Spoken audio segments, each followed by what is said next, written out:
While the world is desperately trying to go viral, the people with real power are trying to disappear. They're not all deleting their accounts, but they're banning phones at parties and paying fortunes for the ultimate luxury to be invisible. In an age where your relevance is measured in likes and followers, some of the wealthiest people are engaged in a great digital retreat. This isn't just an old-fashioned trend. It's a timeless, calculated strategy.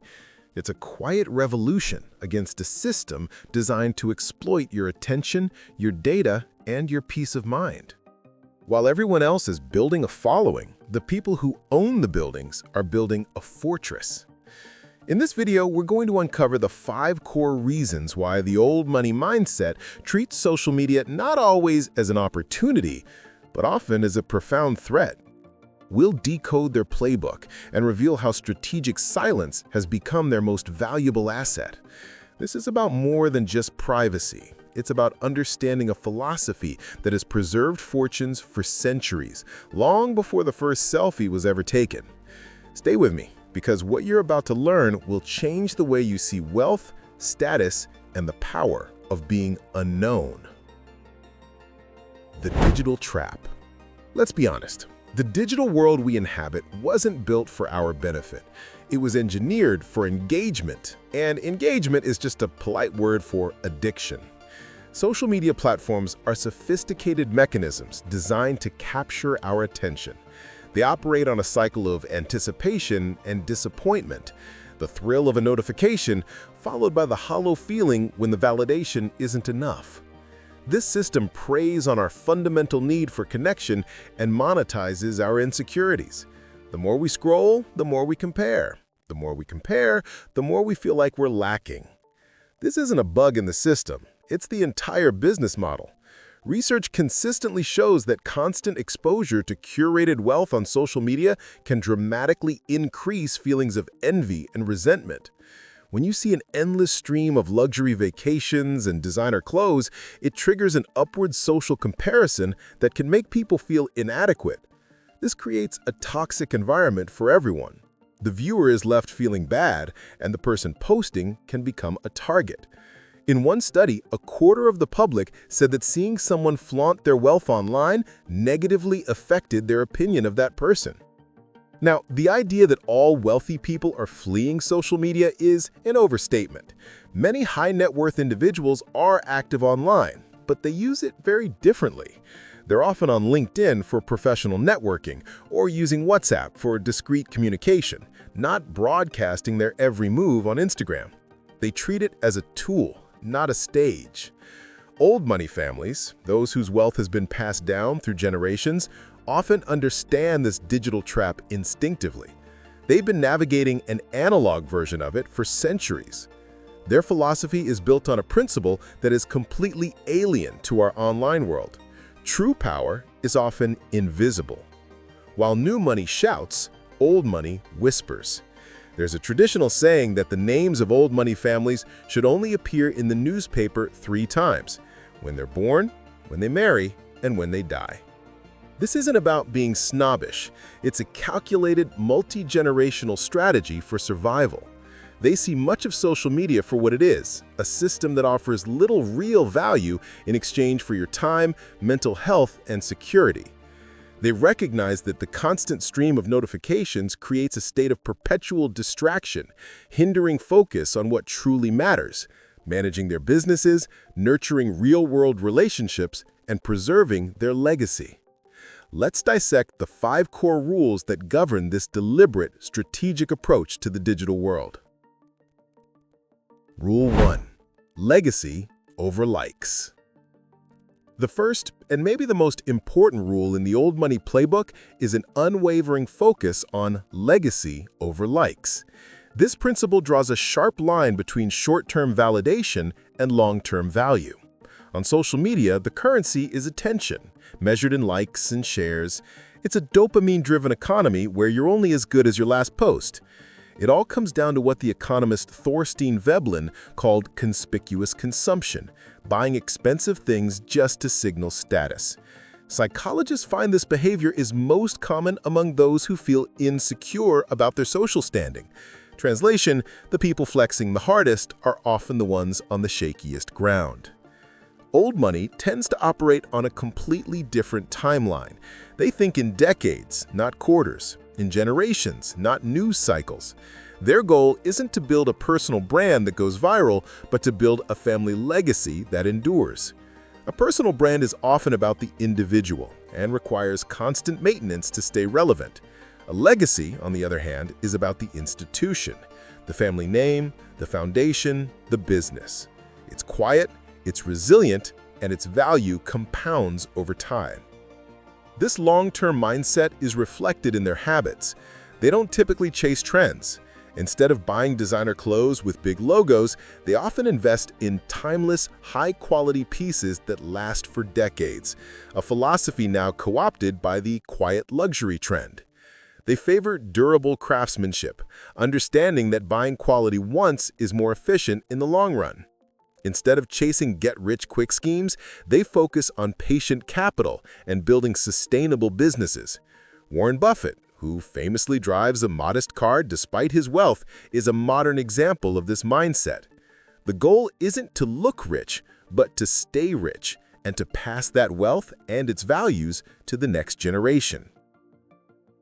In families that successfully preserve wealth, this philosophy is often taught early. Open communication about finances, values, and responsibility is essential. Children may learn about financial literacy and the difference between an asset and a liability. They learn that money is a tool, not a report card. This educational foundation demystifies wealth and builds the competence needed to manage it responsibly. Ultimately, this mindset sees social media validation as a hollow prize. It's a distraction from the real work of building something that lasts. They don't need likes to feel validated because their success is confirmed by their balance sheets and the continuity of their family's influence. Many feel a sense of responsibility that comes with wealth, and flaunting it online feels tasteless in a world of inequality. They're playing a different game entirely, one where the scoreboard isn't measured in followers, but in generations. Rule 2. Privacy is the new status symbol. The second rule is a direct consequence of the first. If legacy is the goal, then privacy is the strategy. In a world saturated with oversharing, the greatest luxury is no longer what you can buy, but the fact that no one knows you can buy it. Invisibility has become the ultimate status symbol. Anyone with a credit card can post a picture from a 5-star resort. That's accessible. What is not accessible is true anonymity. The ability to move through the world without being recognized or targeted is a freedom very few can afford. In an attention economy, withholding attention is a power move. This idea flips the modern definition of status on its head. Digital culture often equates visibility with value. If you're not online, you don't exist. Old money often operates on the opposite principle. The more you show, the less power you have. Their philosophy values craftsmanship and timeless design over showmanship. It's the Loro Piana sweater that looks simple but costs a fortune, recognizable only to those in the know. The absence of a logo becomes a more powerful statement than its presence. It whispers, "I belong," rather than screaming, "Look at me." This belief is also rooted in a deep understanding of social dynamics. When wealth isn't on display, relationships can form more authentically. Friendships are built on shared interests and values, not on a calculation of financial status. It allows for genuine connections free from the taint of opportunism. When people don't know the extent of your wealth, they treat you like a person, not a resource. Furthermore, this commitment to privacy is a form of self-preservation. Social media can be an engine of social comparison that breeds anxiety and dissatisfaction. By refusing to participate in the flex culture, old money individuals can shield themselves from the mental health costs of the platform. They aren't scrolling through feeds that make them feel inadequate, nor are they contributing to a culture that makes others feel the same. This isn't about being a Luddite. It's about making a conscious choice to protect their mental space and focus their energy on what they deem productive and fulfilling. As the world gets louder, the value of silence and opacity skyrockets. Luxury is no longer about access, it's about exclusion. It's not about being seen by everyone, but about being known only by the right few. While influencers trade their privacy for relevance, these families are quietly investing in it. They buy unlisted properties, travel to discreet locations, and use legal structures like trusts to shield their assets from public view. A will, for instance, becomes a public record, but a trust can allow for a more discreet transfer of wealth. In the 21st century, anyone can get 15 minutes of fame. But to achieve a lifetime of privacy, that is true wealth. Rule 3. Secrecy as a shield. If privacy is a status symbol, then secrecy is a functional necessity. The third rule, secrecy as a shield, is the most practical and defensive principle in the old money doctrine. For high net worth individuals, social media is not just a platform for sharing, it is a massive security risk. Every post, tag, and check-in is a digital breadcrumb, creating a detailed map of your life for anyone to follow. This data can be pieced together by bad actors to craft highly targeted attacks. The threats are personal and persistent. A significant number of ultra-high net worth families have been targeted by cyber attacks. These attacks range from sophisticated phishing scams tailored to your lifestyle to terrifying threats like ransomware and deepfake scams. Cybercriminals use AI to create deepfake videos and voice clones to impersonate trusted individuals, tricking victims into approving fraudulent transactions. They trawl social media for intelligence, impersonating family members or financial advisors. Posting real-time vacation updates is a security risk. It advertises that your home is empty. For families who have spent generations building their assets, one careless post is a risk they are simply unwilling to take. For many, the anxiety about being hacked is now bigger a concern than their investments losing value. The danger extends beyond digital threats. Publicly displaying wealth can make individuals and their families physical targets for robbery, kidnapping, and extortion. In a world of social uncertainty, flaunting wealth is seen not as confidence, but as recklessness. This is why many wealthy individuals are deliberately choosing to look normal, a trend known as stealth wealth. They might drive simple cars and wear plain outfits to avoid drawing unwanted attention. This isn't about being cheap, it's about being smart. Secrecy also acts as a shield against social and financial opportunism. When your wealth is public knowledge, you become a magnet for requests from distant relatives, old acquaintances, and complete strangers. By maintaining financial privacy, old money families avoid these complications. It helps deter opportunists, ensuring that people are drawn to them for who they are, not what they have. They often employ practiced responses to redirect intrusive questions about money. Finally, this secrecy is a legal and reputational shield. Public drama, amplified by social media, can have tangible business consequences. Lawsuits are more likely when a person is perceived as having deep pockets.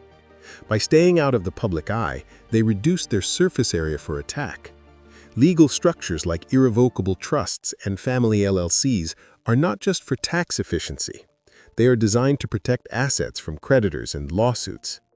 In this context, avoiding social media isn't paranoia, it's prudent risk management. It's building a digital fortress to protect a real-world empire. Rule 4. Controlled presence.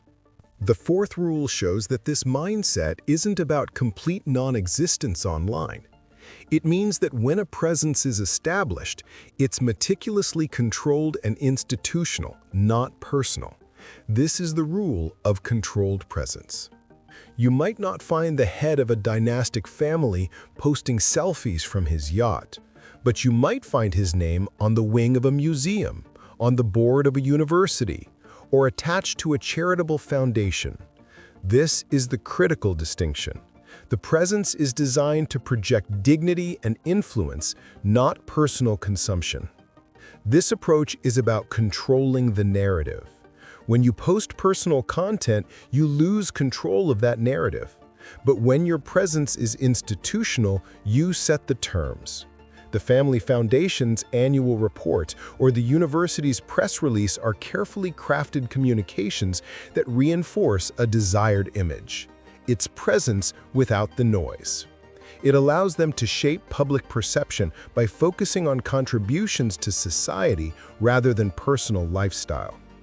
When wealthy individuals do use platforms like LinkedIn, it is for professional networking and thought leadership, not personal disclosure. The content is curated to reinforce their expertise and business interests. The goal is to build professional capital, not to accumulate social likes. This is a strategic use of the internet, limiting exposure to reputable sites for career-related activities while avoiding platforms known for toxicity. There are also strict unwritten rules about what is never posted. They tend to avoid sharing price tags, which reveal spending habits. They don't post real-time vacation updates for security reasons. They don't brag about the grind because their success is already self-evident. Most importantly, they avoid personal drama, understanding that public conflict invites unwanted attention and can cause irreparable reputational damage. This strategy of a controlled institutional presence can also serve a legacy function. Philanthropy, structured through private foundations, can offer tax advantages, though this practice has drawn criticism for sometimes offering huge deductions for foundations that provide little public benefit. However, for many old money families, the primary driver is legacy. Having the family name associated with esteemed cultural and educational institutions is a form of immortality that a viral video could never provide. They are not just building wealth, they are building institutions that will outlast them. This controlled presence ensures their name is remembered not for extravagance, but for enduring contribution. Rule 5. Wealth Whispers. The fifth and final rule encapsulates the entire philosophy: wealth whispers.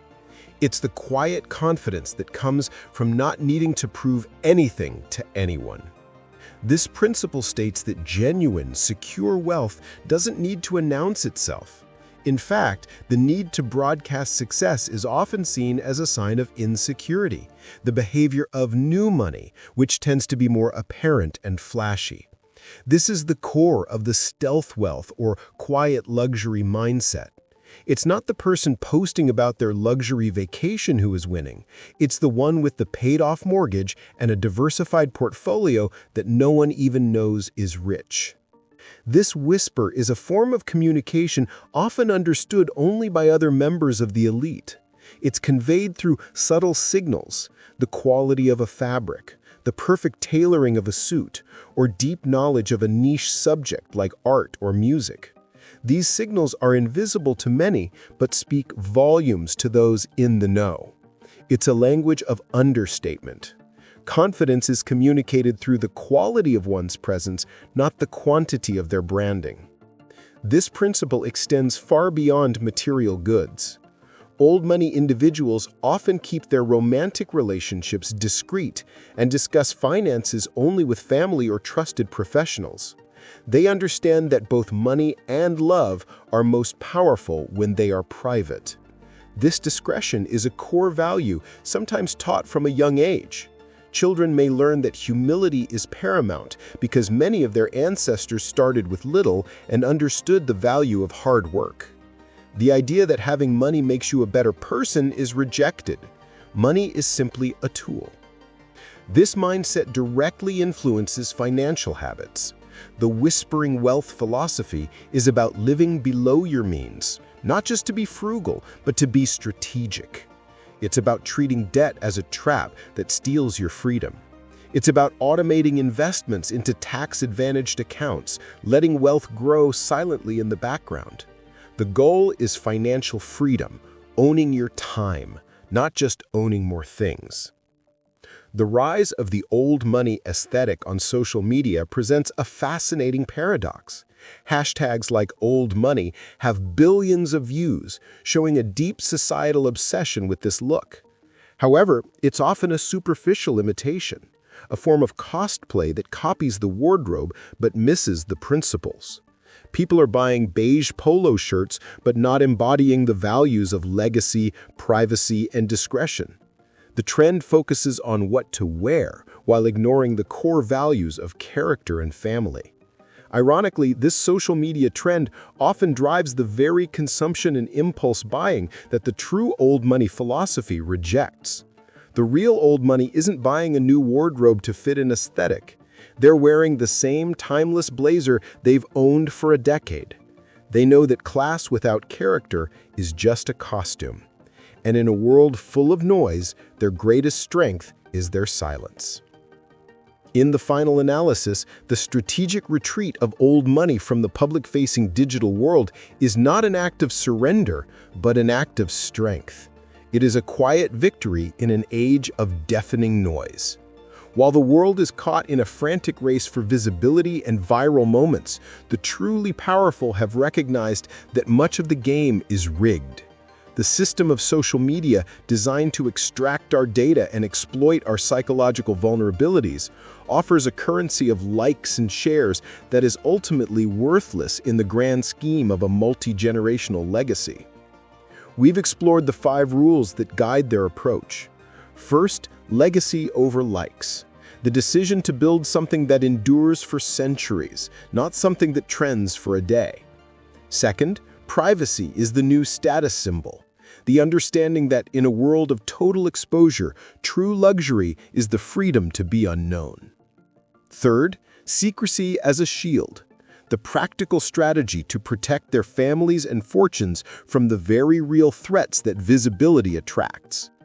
Fourth, controlled presence. The choice to engage publicly on their terms, institutionally, not personally.